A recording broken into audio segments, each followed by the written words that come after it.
சட்டவிரோத செயல்களுக்கு துணை போகும் காவலர்கள் மீது கடும் நடவடிக்கை எடுக்கப்படும் என்று தமிழக காவல்துறை கூடுதல் டிஜிபி டேவிட்சன் தேவாசீர்வாதம் எச்சரித்துள்ளார்.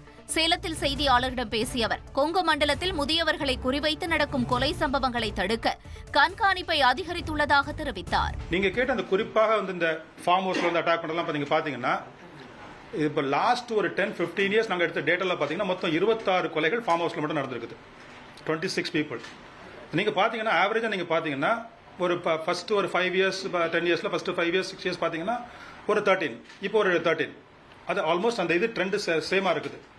இது கண்டிப்பாக குறைக்கணும். இப்போ அதுக்கு நாங்கள் ஸ்டெப் தான் ஃபர்தர் என்ன பண்ணிங்கன்னா, பீட்ஸ் இன்க்ரீஸ் பண்ணுறது, இந்த சிசிடிவி கேமரா கொஞ்சம் எக்ஸ்டென்ஷன் கொடுக்க சொல்கிறது, இன்னும் பல இடங்களில் இந்த what is at warning systems ரொம்ப ஐசோலேட்டடாக இருக்கிறாங்க. எல்லாருமே ப்ரெஷர், எல்லா எஸ்பிக்கும் எல்லா கமிஷனரும் டெய்லி கேட்டோன்னா எவ்வளோ பிடிச்சிருக்கீங்க, எவ்வளோ பேர் செக்யூர் பண்ணியிருக்கீங்க, வேறு ஸ்டேட்டை போய் பிடிச்சிட்டு வாங்க, அங்கேருந்து சப்ளை அங்கேயே போய் பிடிச்சிட்டு வாங்க, யார் சோர்ஸ் யார் சப்ளை பண்ணுறாங்க எல்லாத்தையும் பிடிச்சிட்டு வாங்க.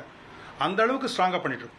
காவல்துறையில் யாராவது இதை மாதிரி அதாவது தடை செய்யப்பட்ட பொருட்களுக்கு உடந்தை இருக்கிறாங்களோ சஸ்பெண்ட் பண்ணியிருக்கிறோம், அரெஸ்டும் பண்ணியிருக்கிறோம். டிபார்ட்மெண்ட்ல இருந்து தப்பு பண்றவங்களுக்கு தண்டனை கடுமையா கண்டிப்பா. அதாவது நீங்க ஒரு டேட்டா கூட எடுக்கல. நாங்க எவ்வளவு நடவடிக்கை எடுத்திருக்கிறோம், எத்தனை பேர் சஸ்பெண்ட் பண்ணிருக்காங்க, எத்தனை பேர் அரெஸ்ட் பண்ணிருக்காங்க,